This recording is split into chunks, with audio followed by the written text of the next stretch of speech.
Anna, thank you very much. So you want to be a rocket scientist, huh? Well, of course, that was a little bit of a flippant comment that I made there, but the gist of the talk today for me is to try to give you a little bit of information that relates to what it takes to try to follow an academic career in dairy science or one of the animal sciences. And I've taken the approach to try to give you some information about who are your colleagues, in other words, what's your competition, and what is it going to take to try to be successful in that kind of a career. So with that, let's go ahead and get started. And I have a number of slides to present today. And the seminar is really very data rich. And I've done that on purpose so that if you like, you can go back to these slides, see the sources where I've gotten information, and have an opportunity to look at some of the data that I've presented in a bit more detail than we can in a short seminar. I thought I would start just by giving you just a little bit of my background. I've got a bachelor's degree and master's degree from Virginia Tech, as you can see on the slide, in 1974 and 76, PhD from Michigan State in 1980. I was a research physiologist at USDA Beltsville for a period of time, and then joined the faculty at Virginia Tech in 1981 and moved through the ranks from assistant professor to full professor. And I also received a professorship in 1996. I still hold that, and I was appointed department head in 2004, and I'm still currently department head for the Department of Dairy Science. My academic career, my appointment has been a 70% research, 30% teaching. The research side of things have been mammary-oriented and endocrine-oriented. Teaching has involved primarily lactation, as well as anatomy and physiology. Since 2004, I've been in administration as department head and continued a research program. Currently 2 PhD students, 1 master's student who recently finished. This is a roadmap of where I want to try to get to today. I'm going to talk about some assumptions I've made as far as who I think the audience might be, describe some of your student colleagues, talk about sources of funding, which are critical both for you as a student as well as those of you that do head to an academic position, a little bit about what the institution and a department expects of you when you do arrive in an academic position, particularly in a tenure track position. And I need to emphasize that I'm primarily talking about academic positions that would be in what I'll call Tier 1 research institutions. So that's the focus for today. And then I hope I can give you some information that gives you an opportunity to make some of the career decisions that you'll be making over the next months and years. Here are some of the assumptions that I've made. I figure you wouldn't be listening to this seminar unless you were interested or thinking about an academic position. I also would guess that you're nervous about what are the expectations. If I follow this path, what am I expected to do? I also am guessing that you have at times questioned your sanity as you talk to fellow students and really followed some of your professors around and have seen some of the things that they're involved in. And then finally, have you really done the math? What does it take to follow this career? What kind of employment can you have? What can you expect to make in a money sense? So about your professors, have you heard them mumbling about how difficult it is to find funding and rejection of proposals that have been submitted to various agencies? Are they mumbling also about manuscript reviews and how peer reviewers can be a pain? And I don't understand why they're telling me this. Comments about stupid reports, committees that they're on, clueless administrators. I guess I've been there a few times. And students that don't seem to care. I'm talking about students in class. So let's follow along a bit more and look at some of your colleagues. Before we go there, this slide you can come back and look at, but I wanted to make sure that I gave you an opportunity to see where this information came from. And so here are some of the primary sources that I've used in putting this talk together. If you make it to that academic position, and primarily I'm talking about a tenure track kind of position, these are some of the expectations that you would have. Scholarship is absolutely critical. Well, scholarship, what does that mean? It means peer-reviewed journal papers. It means giving talks at various conferences. It's workshops. It's invitations.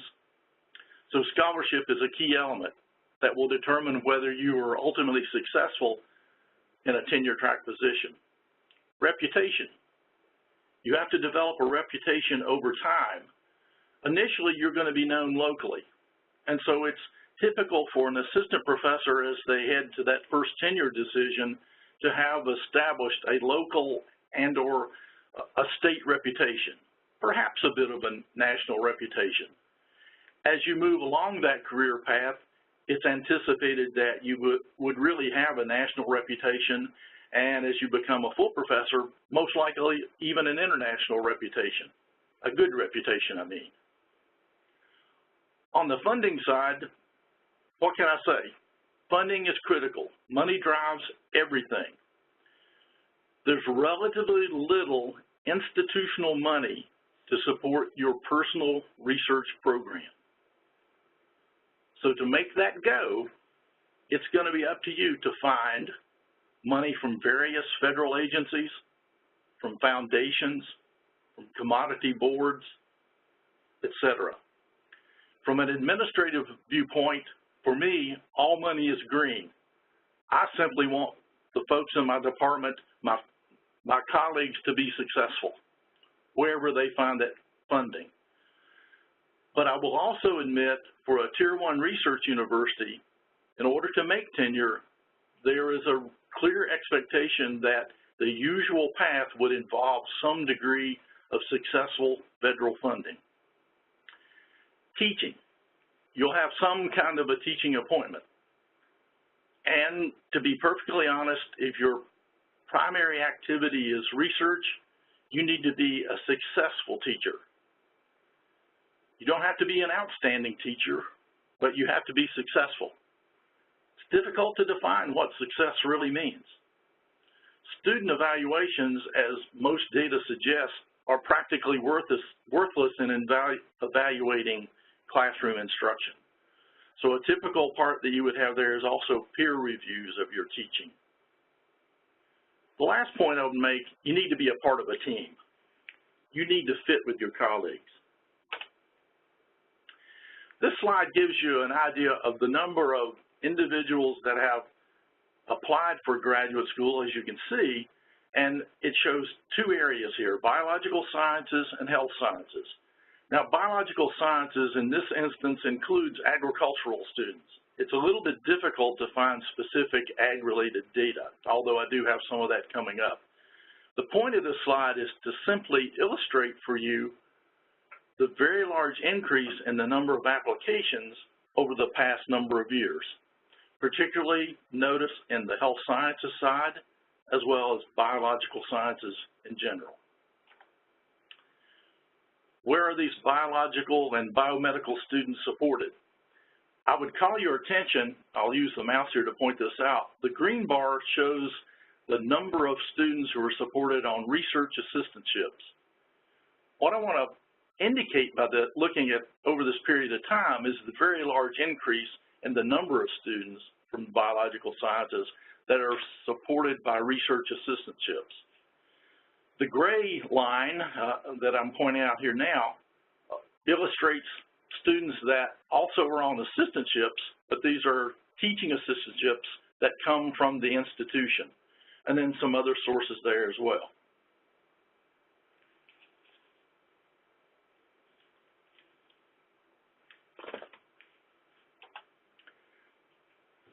Where are folks getting PhDs? This pie chart gives you an idea of all the different areas where PhDs are awarded, And I want to point out that biological and ag students are all lumped together in this red piece of the pie at about 13% of the total. Notice that it's a fairly large area, but if you compare that with health sciences is larger, and a number of these biological students would be students who are interested in medical science, and particularly research related to medical science. So even though you might have the impression that there is a very large number of agricultural students or PhDs being awarded, it's really not that high when we tease out the number of ag students from that total. Other large areas are engineering, education, and social or behavioral sciences. The graph that you have in front of you at the moment shows a total of students that are enrolled in what are called biological sciences. And what it's pointing out is the proportion of those students that are supported, that is, their assistantships are paid for from either federal funds or from non-federal funds. Despite all the talk we have about the importance of federal support of students and the need for grants to support graduate students, if you notice in the red bars, support for students has really been rather flat on the federal side for the past number of years. And more so, if you look at the green line, non-federal funding of students is actually larger than the federal side. The following graph breaks down that data a bit further in that it shows you specifically the total number of PhD students that are enrolled in agricultural programs around the United States and the proportion that are of those students that are supported by federal or non-federal funds. And again, the point I want to make among the ag students, notice how flat the red line is. And notice that a greater proportion of students are supported on non-federal funds than on federal funds. This shows you a little bit of that data looked at in a slightly different way. And notice the blue bar at the very top of the graph, the majority of the graduate students are supported by institutional funds. So these would be funds primarily assistantships that are associated with the university, teaching assistantships primarily. The two lower lines, again, show the federal funding and also points out that a good number of ag students are self-supported, graduate students, I mean. Now, if we delve a little bit deeper into this idea of how many of these students are supported by federal grants and contracts, what I've got listed here are the primary ones that are associated with ag students. And the first point that I want to make is at the very top of the graph in the blue line, you notice funding associated with USDA. USDA by far on the agricultural side makes up the vast majority of federal funding for assistantships for agricultural students.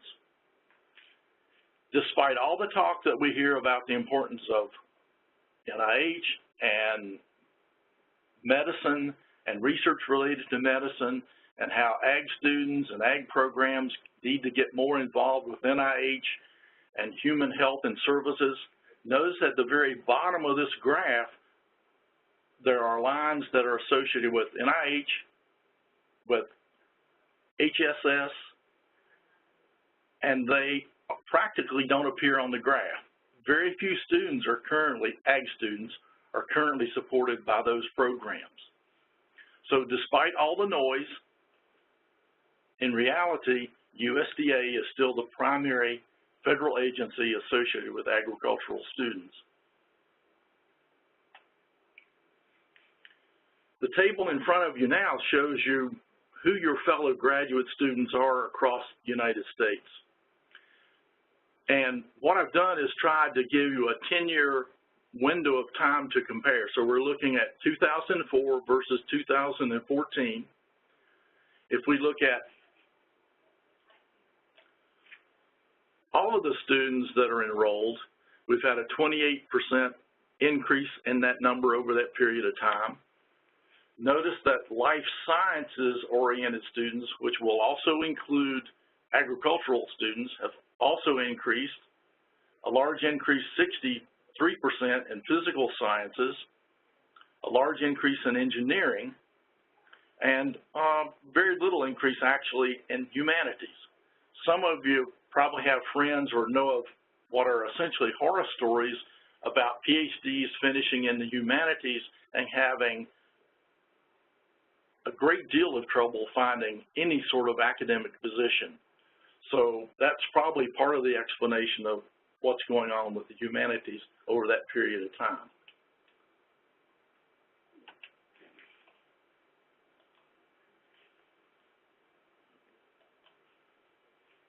This breaks down the data just a little bit further and looks, again, gives you the life sciences total, but it takes that life sciences and pulls away the number that are in agricultural sciences and natural resources.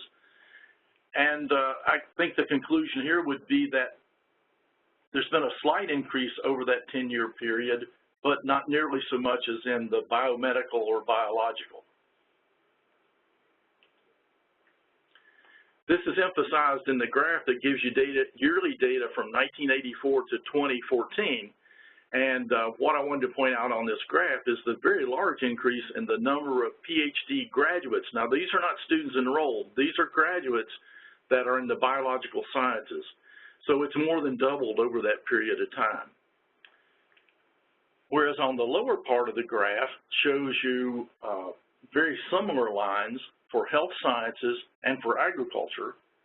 The next slide that I'll bring up pulls that data apart a little bit more and shows you that on the agricultural side, in the blue line, the number of PhDs awarded each year has been relatively flat over that period of time, quite a long period of time actually, whereas the number in the health sciences has gone up quite substantially and now is not quite double the number of agriculturally oriented PhDs that are awarded.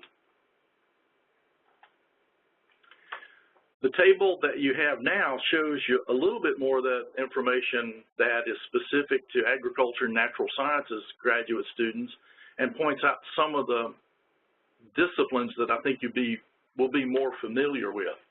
For example, Ag Econ, a slight change, but roughly about 100 PhD graduates per year, 2004, 2014.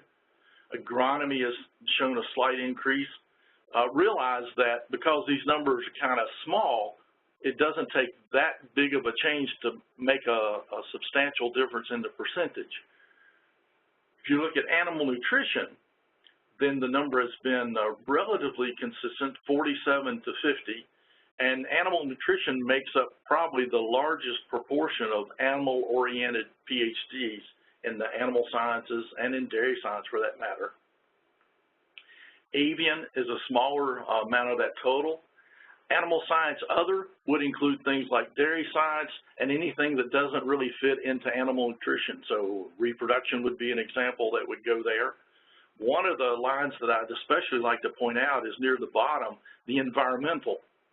Notice how that's gone from 130 PhDs graduated in 2004 to 214 in 2014. So a very large percentage change, and the number is much higher than, for example, in animal nutrition, regardless. Another area where there's been a large number of PhDs in both of those years has been food science or food science and technology. Now, over that time, there's been a decrease, and that may reflect the idea that food science graduates, master students, frequently begin their employment with salaries that are very close to what a PhD graduate would make in food science. So that probably explains part of what's going on there. And then horticulture at the very bottom of the slide.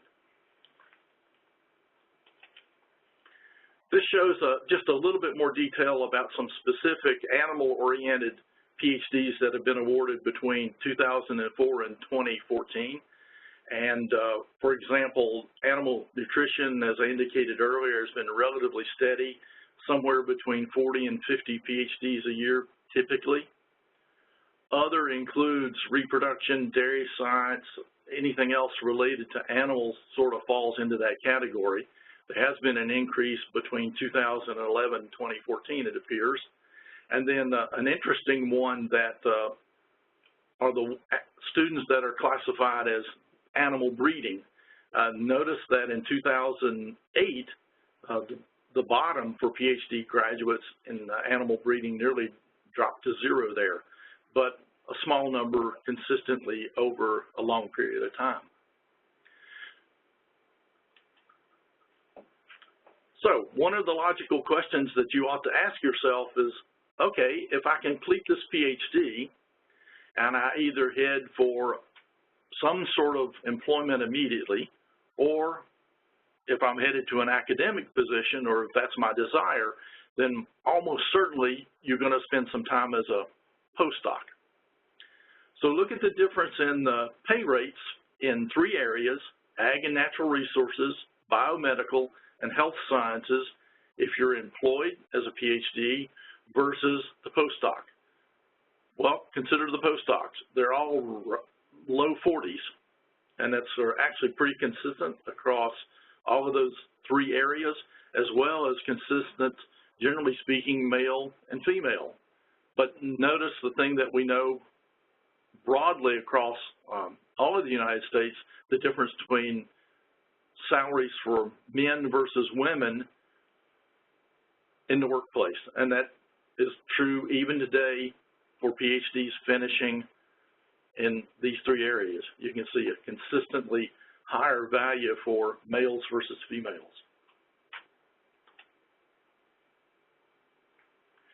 This gives you an idea on the, for salaries, these are median salaries, by the way, for the 3 areas we looked at before, but it's looking at them on either the academic side, for industry in the center, government, and for nonprofit. And well, you can see for yourself. One of the numbers that surprised me was the very high number, I thought, for a nonprofit on the health science side. In fact, it was the highest value in the entire table. So one of the morals, I think, from this slide is to indicate that, well, if you're after a position that pays best, it's probably not going to be an academic position. It's probably going to be something in industry. Now, this is also an interesting graph because it shows, broadly speaking, PhDs awarded in biological and biomedical sciences divided by gender. And I think what's very apparent and readily apparent is that the number of women who have entered biological and biomedical sciences, and I think this would be true in agriculture as well, has increased very dramatically the past 10 years compared with the number of males, which is really a pretty flat line as you look at the graph. Okay, if you finish your PhD and you're headed down an academic route, almost certainly you're going to have to do a postdoc. And the graph, as you can see, shows you as a percent of the folks soon after completing their PhD, how many of them are in a postdoctoral position. And I think what I'd like to point out primarily, now realize this is biomedical, so I don't have data specific for agriculture. That's actually quite difficult to find. But if you look back in the 70s, 1 to 2 years after a PhD, only looks like about 28% of individuals were in a postdoc. As you got into the 80s, that approached, somewhere 55 to 60%, and has been pretty consistently that for a number of years. I have no particular explanation for what appears to be a decrease between 2006 and 2012, but if we go to the next graph, it shows you the same sort of data, except now we're looking at individuals that are 3 to 4 years out of their PhD. So think about that for a moment. You've already put 4, 5, or 6 years after your bachelor's degree into a program to finish your PhD, and now you're on a postdoc, and 4 years later, 40% of individuals, roughly, are still in that position.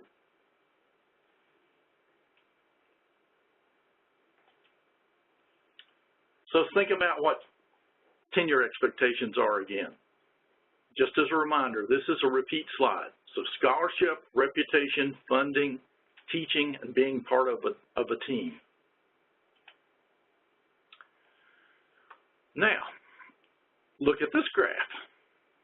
This is the percent of biomedical PhDs that are either tenured or in tenure-track positions 5 to 6 years after they completed their PhD.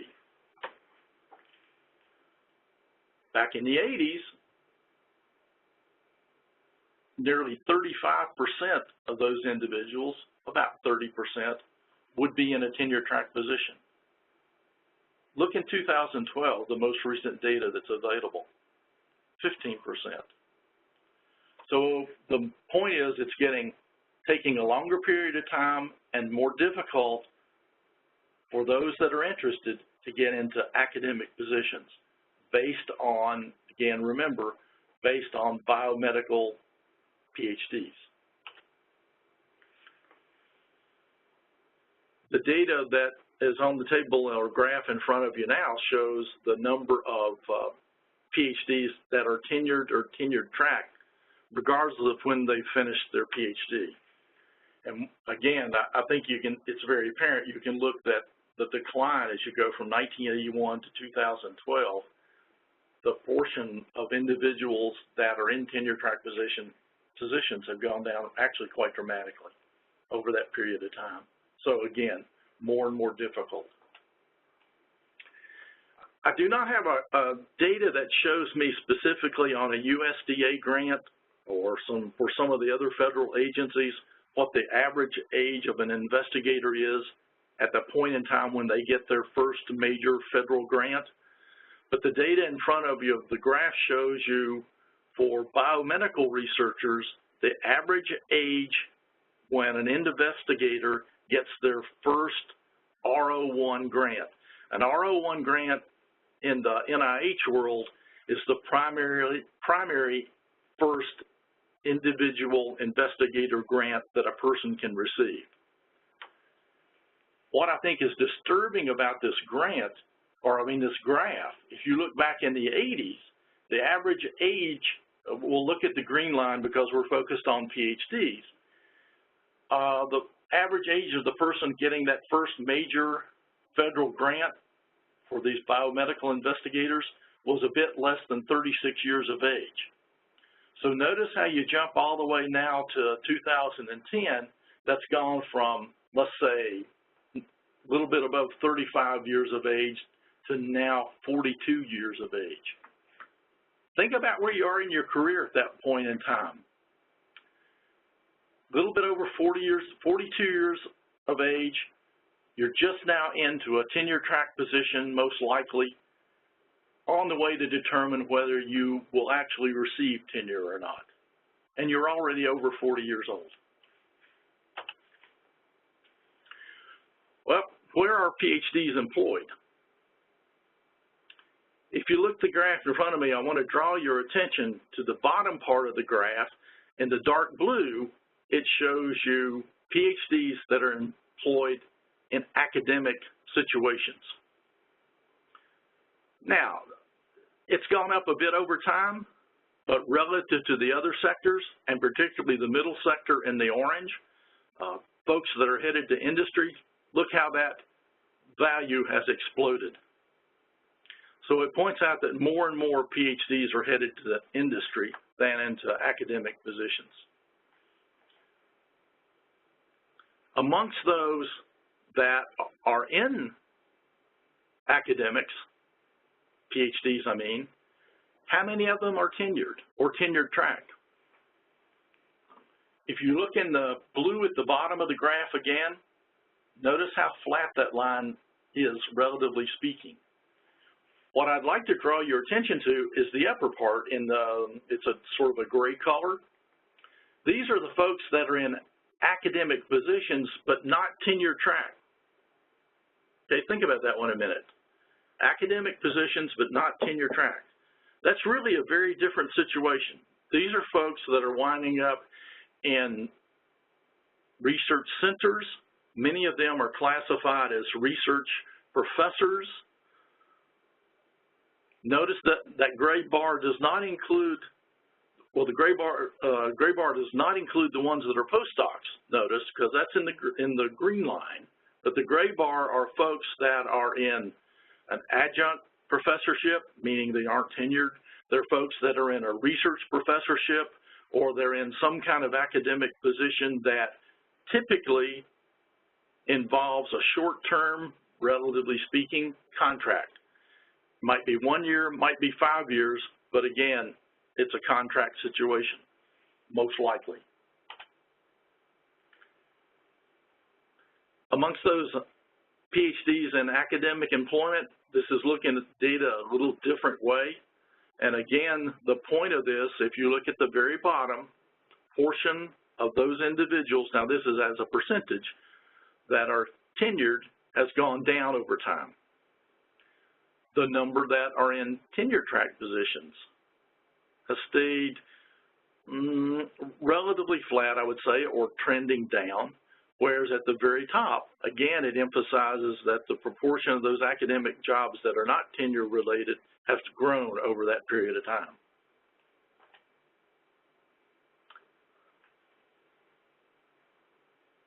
So I suppose these graphs over a period of time here seem to be beating a dead horse to death, and maybe that's true. But again, if you look at the dark blue on this particular one, all academic positions, it shows over that time that as a percentage they've gone down, whereas the proportion that are industry have gone up. Government has been relatively flat. Other would be all kinds of things, foundations. They are simply things that weren't easily classified into one of the other categories, but biomedical PhDs employed in those areas. So, academic position, Tier 1 research university. A typical kind of appointment is an 80% research appointment. It might vary between 60, 70, 80% research. Institutions will vary about how they describe that situation. A typical appointment is a 9-month appointment. 12-month appointments are becoming really rare. It's typical for you to be hired as a 9-month appointment. Oftentimes, as part of that employment package, you'll be given summer salary for 2 years. And frankly, what that does is take your normal salary, divide it by 11, add 2 months of additional salary, and with the idea that you will get used to being paid more, and so it will essentially make you more hungry to go after grants to try to continue to fund your summer salary or additional salary that you can have. A typical startup package for a research appointment, depending on the kind of work that you might do, it would be typically $150,000 to $550,000, and I said depending because it does depend on the kind of work. A teaching load typically might be 1 3-credit course, and then some advising, committee work, and service. So, what are you going to make if you get into one of these positions? I'm showing you data, average salary for animal science folks in 4 regions of the country: West, Midwest, Northeast, and South, classified as an assistant, associate, or full professor on a 9-month appointment, or the same thing on 12-month appointments. And again, what I want to point out is that 12-month appointments are becoming increasingly rare. More and more, most hires are 9-month appointments. I'm not sure what to say about this table except to indicate that there are regional differences. Now, maybe it's reasonable to say that cost of living is likely to be higher in the Northeast than it would be in the West, particularly if you took out California, but maybe that's the explanation for part of this, but it's fairly evident from this data that there are regional differences, at least on average salary. The next table I think you'll find very interesting. What it gives you is the data that I gleaned from that report that shows you the range of possibility for 9-month and 12-month appointments. The range is rather dramatic, wouldn't you say? For example, take a 9-month appointment, full professor, $76,000 to $202,000. 12-month appointment, really about the same range.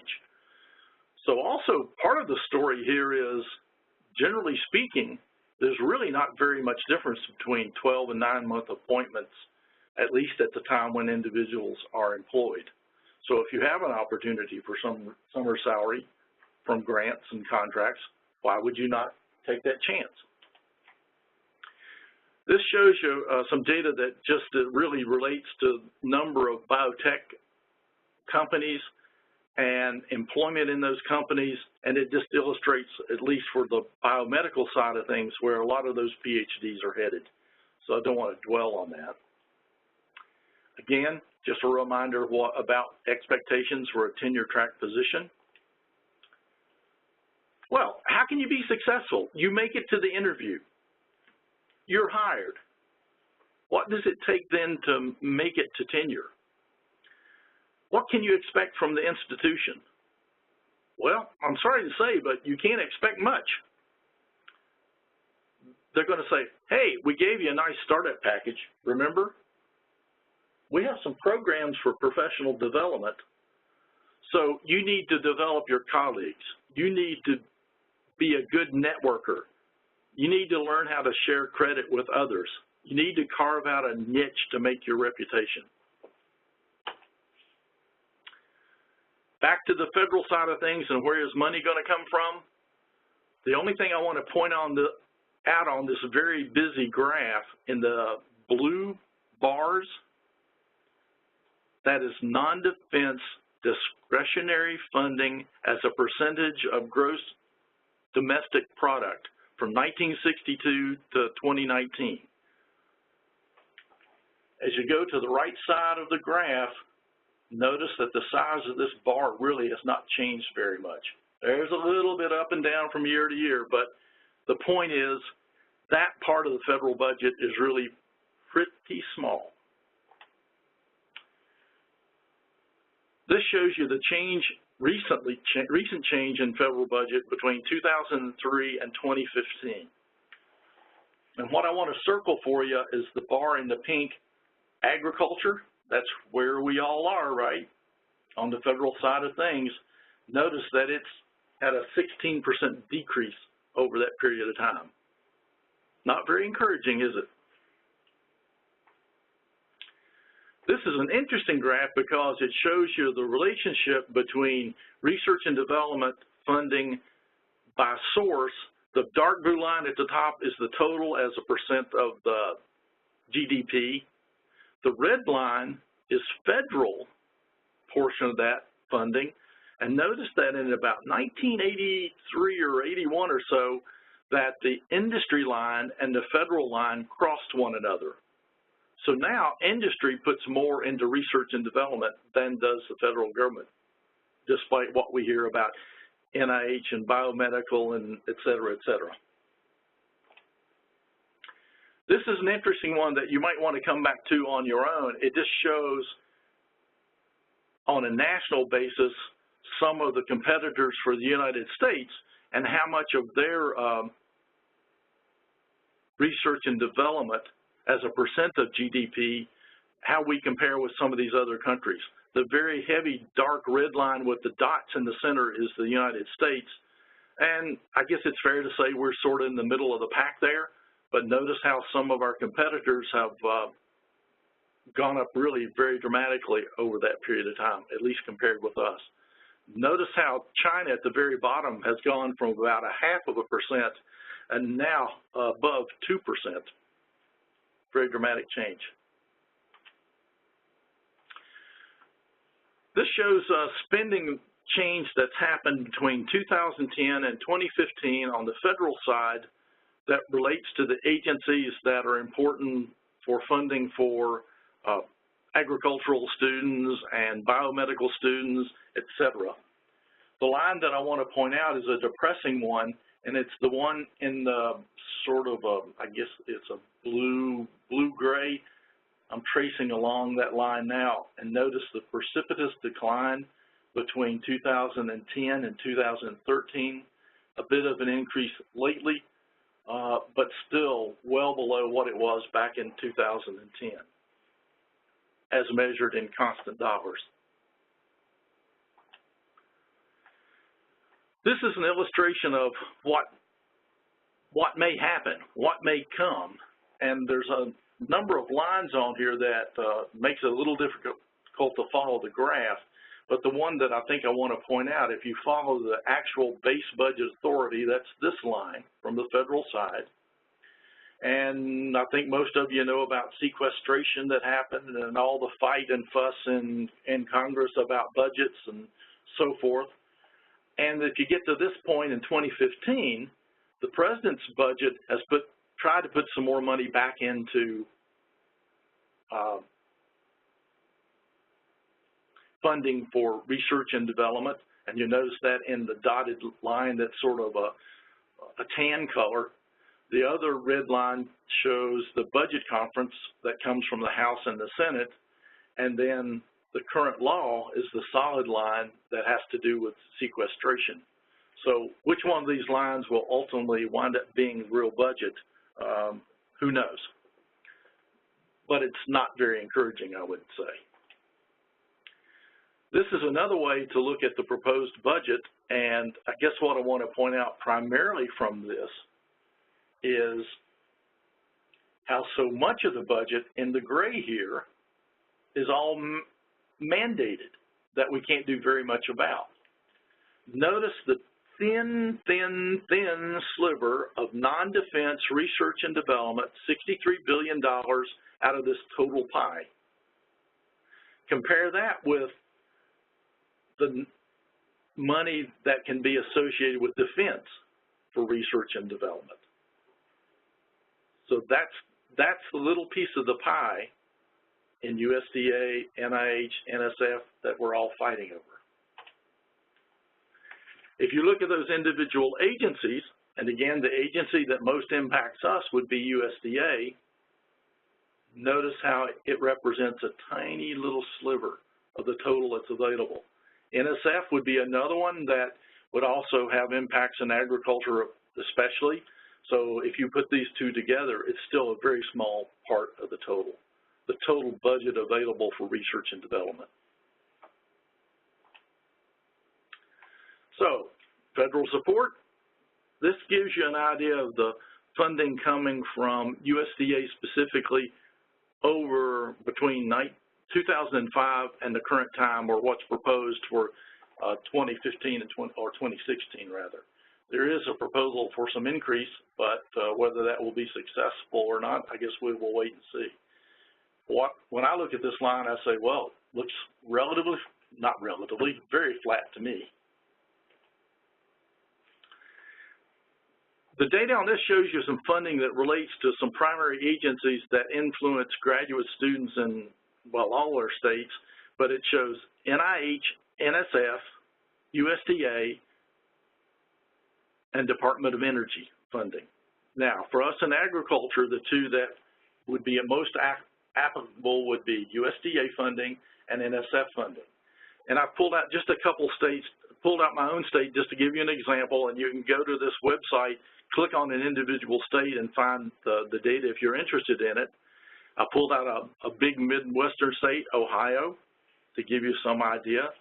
In parentheses, it illustrates the number of institutions that are associated with that funding on the state level. So in Virginia, for example, 9 different institutions, $30 million in funding for USDA. If you go to Ohio, $33 million. If I go to the next slide, I'll show you 2 more states, and I picked Iowa because it's agriculture is especially important in Iowa. Notice that its USDA budget is a bit larger than for Virginia, but $43 million. NSF, some of the other states that have more urban areas and more health centers will be larger related to things like NIH. But it's rather eye-opening if you go and look at some of this data. A bright spot, if I can say that, at least for the president's budget, there is a proposal for an increase in agricultural research and development funding, and as I show you in the middle of this slide, hopefully that will happen, but I guess we will see. And that's actually pointed out in the middle of this very busy chart, the gray bar there that shows their request. But then notice that the House and Senate are about what they've been in the past, or maybe slight decreases actually. So the reality is yet to be determined. The last thing that I'd like to end on before we jump into some questions is this is a picture of a website that is sponsored by the Federation of American Societies for Experimental Biology, and it's a tool that's called My Individual Development Plan. It was originally designed to be for postdoctoral students, but it's available for both graduate students and postdocs. And I guess I would encourage you to take advantage of that because it gives you an opportunity to lay out plans and to help keep yourself on track, particularly if you're trying to head for an academic kind of career or even a career in industry. So I hope the talk today has given you a little bit of a feel for reality, who your colleagues are as far as graduate students are concerned, what you might anticipate you need to do as a new assistant professor to be successful, and a little bit about funding realities. I appreciate your time, and if we have any questions, I'd be happy to try to answer those.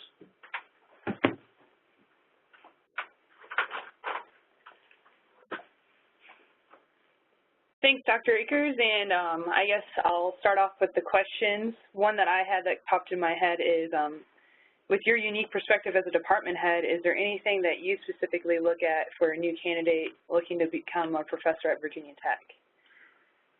Well, thanks for that question, Hannah. And the question really is, what do you look for in a candidate? Let me give you just a little bit of background. In the time that I've been department head, I've had the opportunity to be the person who has hired 8 new faculty members. And so I've been involved, every one of those hires involved at least 3 interviews of other candidates. So the things that I would say, it's not uncommon at all to have candidates who are coming almost exclusively with postdoctoral experience. They almost all have really very good publication records already. It's not unusual for someone coming off of a postdoc, if they had a very strong PhD program, to have, for example, 5, 6, 7, 8 refereed publications.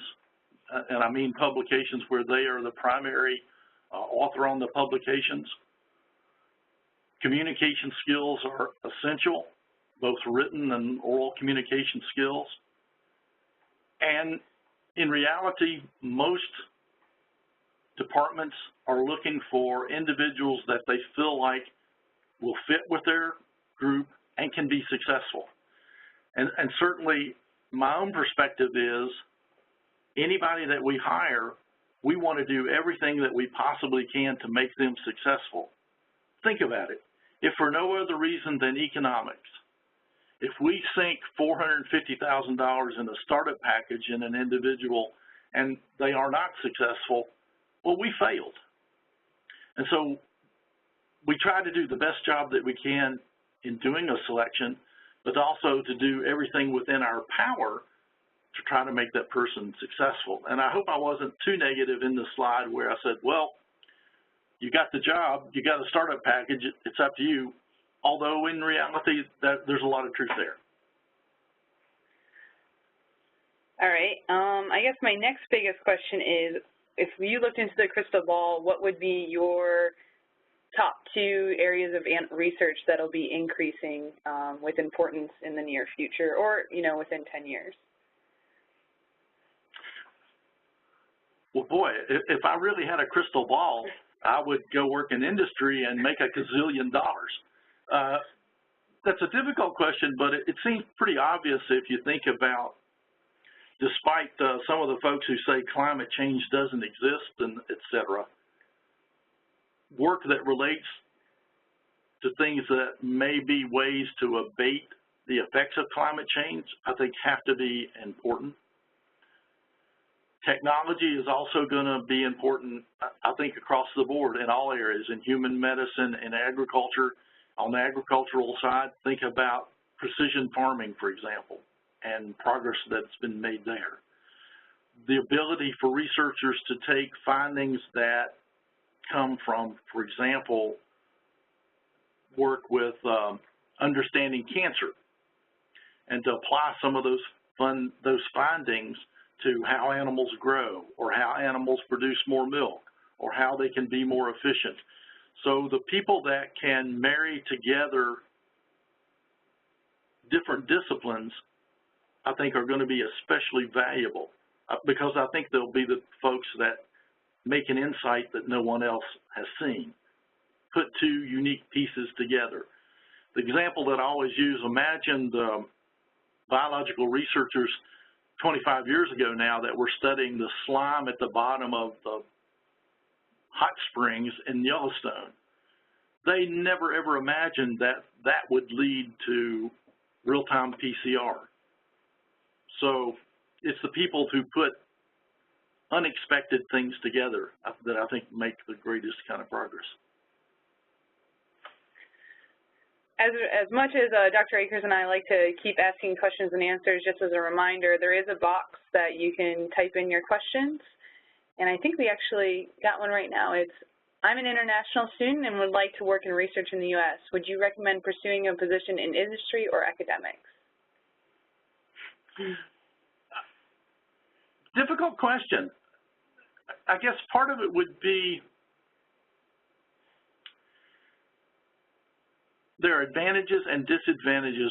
The advantage in an academic position is you have a tremendous amount of freedom to work on literally any problem you like, I think, as long as you can find funding.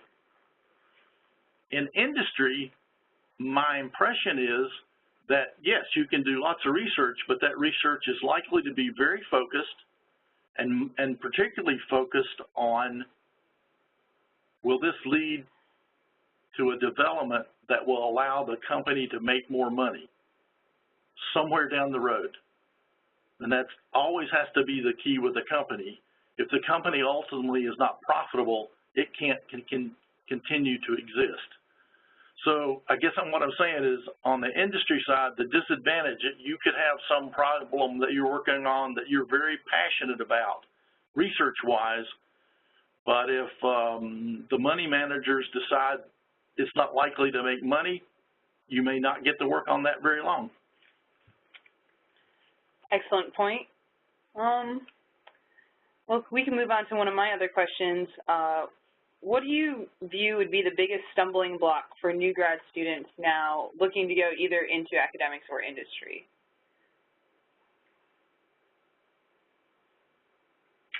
I don't know that I would say they're stumbling blocks, but I would say this, I hope the seminar didn't come across too negative, but I think it is important to have your eyes open and not just simply assume that, well, if I get accepted and if I go to school and if I do my project, then everything's going to work out. You have to take control of your own career.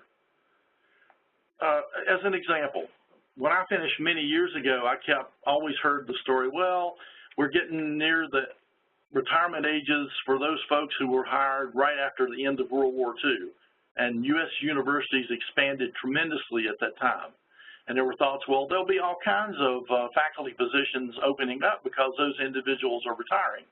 Well, it wasn't really true, because many of those folks, when they retired, those positions were not replaced, or universities begin to change direction. So to the extent you can, you need to be as flexible as possible.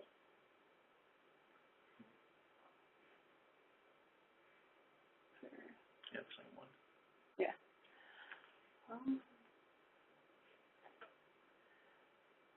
I guess another question that I have about being hired in as a professor, do you have an average on how many postdoc positions a new hire would have?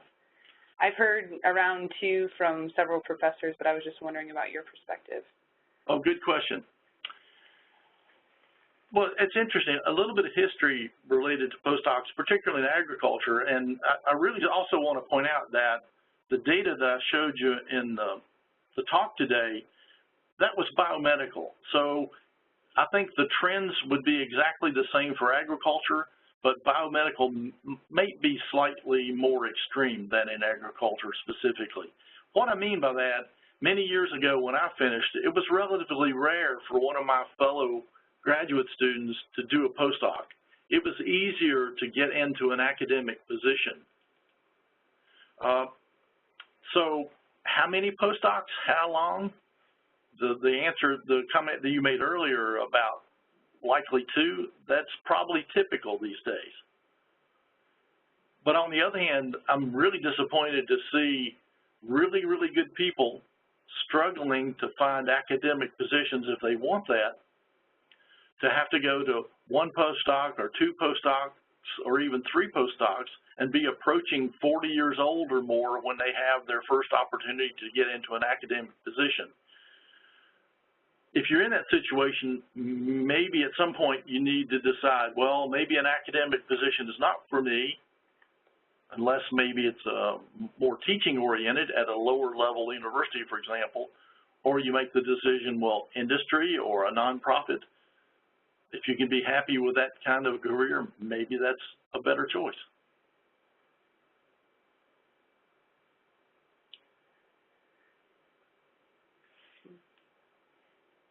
You said, oh, here's another one.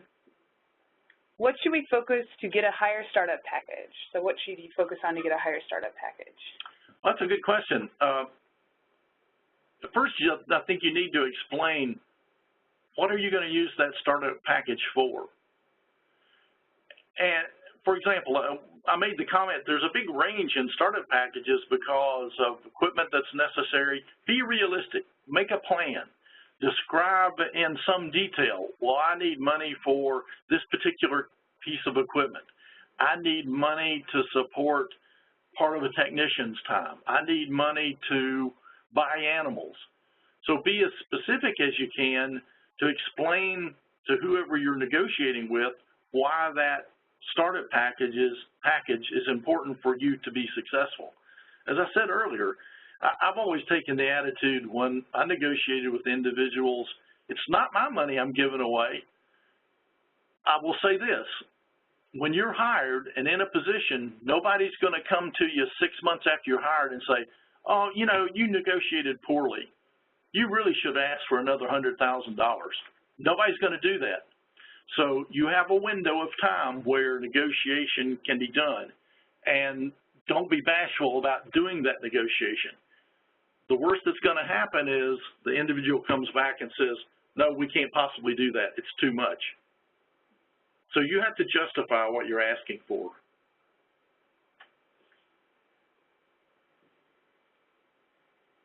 That was a really good question. Looking at it, it doesn't look like there's any more questions.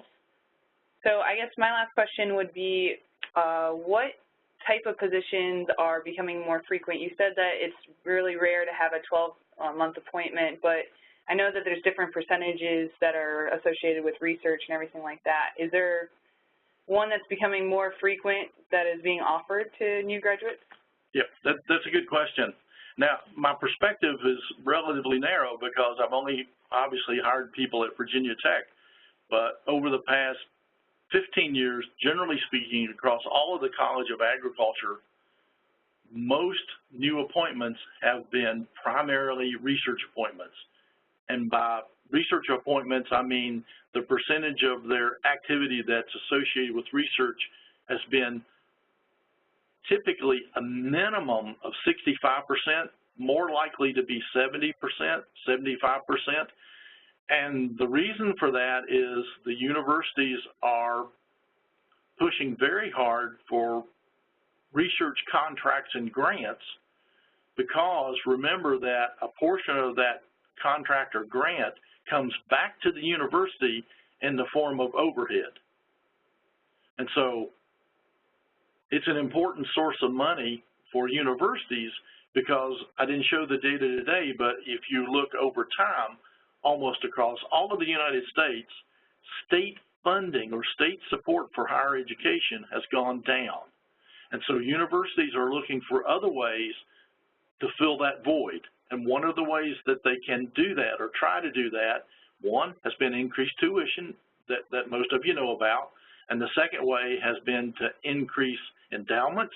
And I guess a third way is to try to increase research expenditures because of the overhead funds that come with those. And I'd say one of the reasons for the really large push in biomedical, but because of NIH funding, the overhead rate that's paid by NIH is much higher than the overhead rate that's typically paid by USDA. So as an administrator higher up in the university, they much rather see NSF, NIH funds coming to an individual than USDA, if for no other reason than because of the higher overhead rate. I think that's our time. I don't know if there's any last-minute questions or announcements that need to be made.